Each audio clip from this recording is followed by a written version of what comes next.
भारतीय न्याय रिपोर्ट के अनुसार तीसरी बार भी कर्नाटक, तमिलनाडु और तेलंगाना ने न्याय देने में टॉप 3 रैंक हासिल की है। इसके अलावा गुजरात और आंध्र प्रदेश को क्रमशः चौथा और 5वां स्थान दिया गया है। न्याय के मामले में सबसे बुरा प्रदर्शन एन करने वी वाले रमन्ना, राज्यों में उत्तर अरुण प्रदेश मिश्रा टॉप पर है। और आर एफ नरीमन की अध्यक्षता रिपोर्ट में वाली यूपी पीठ को ही 18 सुनेगी। बड़े और ज्यादा जनसंख्या वाले राज्यों में सबसे खराब प्रदर्शन वाला राज्य बताया गया है। कम आबादी वाले राज्यों में सिक्किम न्याय प्रदान करने के मामले में सबसे ऊपर है। 1 करोड़ से कम आबादी वाले राज्यों में सिक्किम के बाद 2 नॉर्थ ईस्ट राज्यों अरुणाचल प्रदेश और त्रिपुरा का नाम भी शामिल है। गोवा इस लिस्ट में 7वें नंबर पर है। पहल करना जरूर।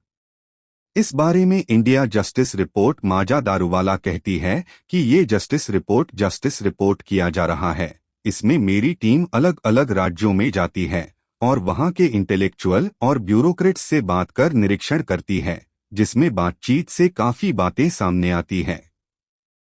कर्नाटक के चीफ सेक्रेटरी ने बुलाकर बात की, रिपोर्ट के आंकड़े देखे तो उन्होंने मीटिंग बुलाई और लोगों की समस्याओं पर चर्चा की और उसमें सुधार करने के बारे में सोचा है। फैले हुए आंकड़ों को समेटने के बाद इजी फॉर्मेट में आने पर इसे समझना आसान हो जाता है और इस पर काम करने के अलावा एक बातचीत शुरू हो जाती है। कर्नाटक में जस्टिस का आंकड़ा सबसे अच्छा दिखने की वजह के बारे में पूछने पर माजा बताती है कि परफेक्ट वजह बताना संभव नहीं। एक वजह यह भी हो सकता है कि चुनाव आ रहे हैं तो राज्य सरकार कुछ जल्दी सुधार कर लोगों का विश्वास पाना चाह रही हो, लेकिन ये सही है कि उन्होंने इस दिशा में काम करने का प्रयास किया है, जिसका परिणाम सामने दिख रहा है। चौंकाने वाले आंकड़े। भारत में लंबित मामलों के चौंकाने वाले आंकड़े सामने आए हैं। इंडिया जस्टिस रिपोर्ट में बताया गया है कि कैसे देश में तेजी से कैदियों की संख्या बढ़ती जा रही है। इसके साथ ही इंडिया जस्टिस भारत की न्यायपालिका को लेकर भी आंकड़े जारी किए हैं, जिनमें बताया गया है कि देश की तमाम अदालतों में जजों की भारी कमी है। रिपोर्ट में ये भी बताया गया है कि देश के किन राज्यों में जस्टिस सिस्टम बेहतरीन काम किया है और कहां न्याय मिलने या मामलों के फैसलों में देरी हो रही है। रिपोर्ट में ये भी बताया गया है कि हर एक जज पर लंबित मामलों का कितना भार है। जजों की कमी के चलते ये भार काफी ज्यादा बढ़ गया है।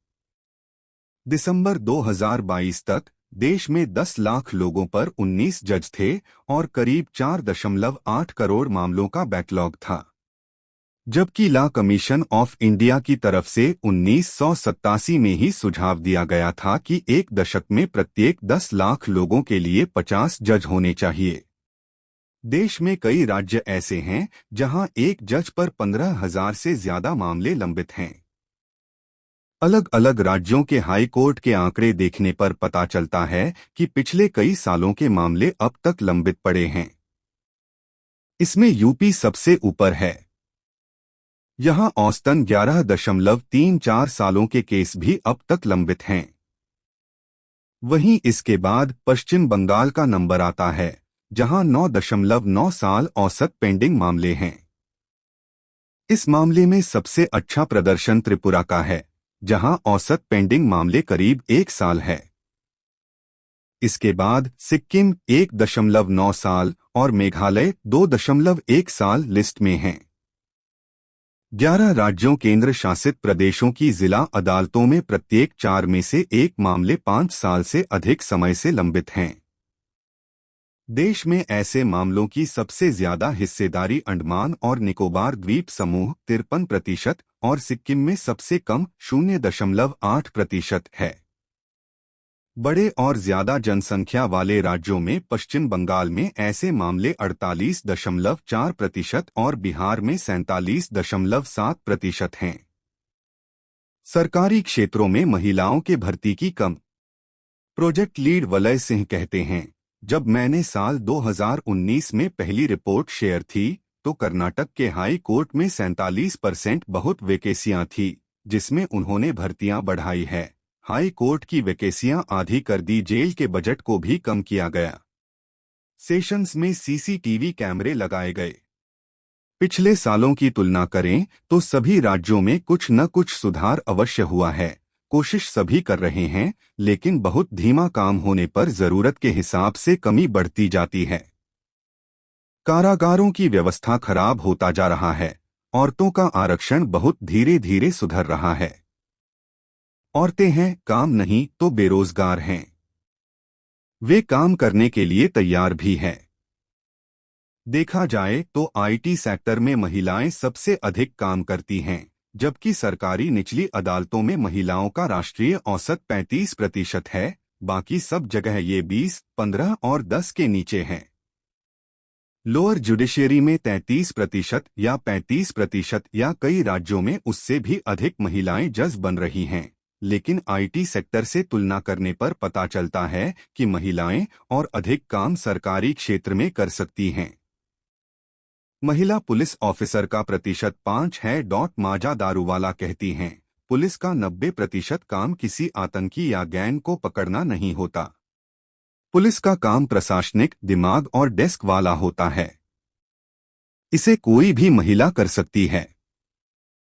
100% तक नहीं केस क्लियरेंस।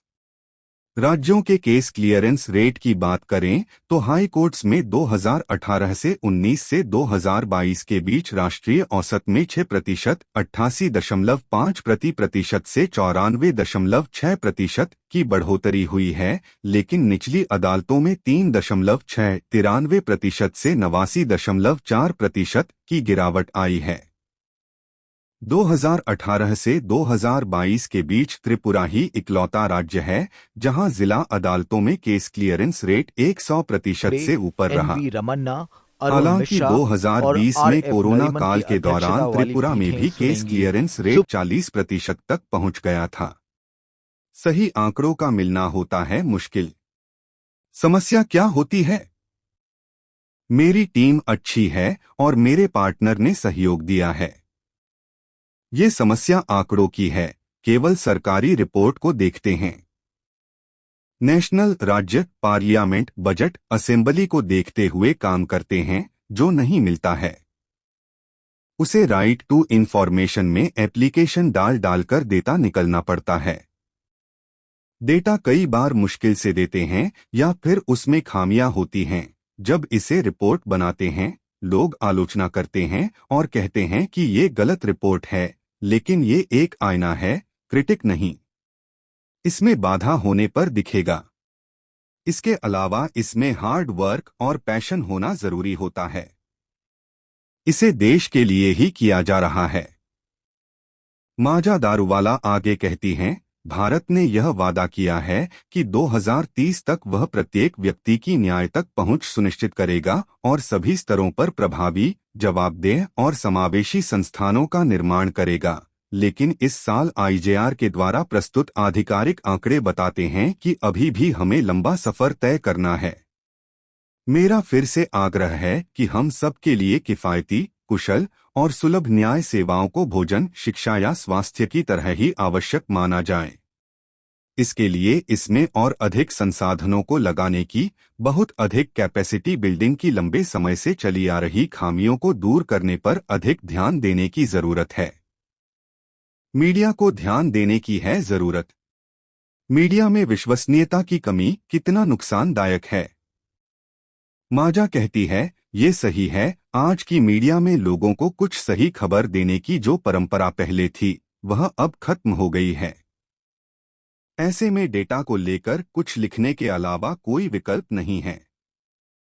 यही वजह है कि लोग हमें रिपोर्ट के द्वारा ओपिनियन देने की बात कहते हैं।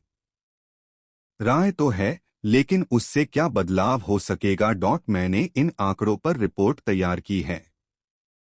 ये आंकड़े भी हमारी सरकार के हैं, इसका मुझसे कुछ लेना देना नहीं है। मेरा सरकार के प्रति पक्षपाती होना भी नहीं है। सिर्फ सुधार जो हुआ है या कम हुआ है, उसकी प्रतिबिंब को दिखाना है। रिपोर्ट भी बनाने से पहले हमने डेटा को इकट्ठा किया और उसे ग्राउंड पर जाकर मिलान भी किया। रिपोर्ट एक छोटा पार्ट है जिसमें काम करने के तरीके, लोग क्या कह रहे हैं, क्या नहीं, पारदर्शिता है, या नहीं आदि कई बातों को सामने लाने की कोशिश की गई है।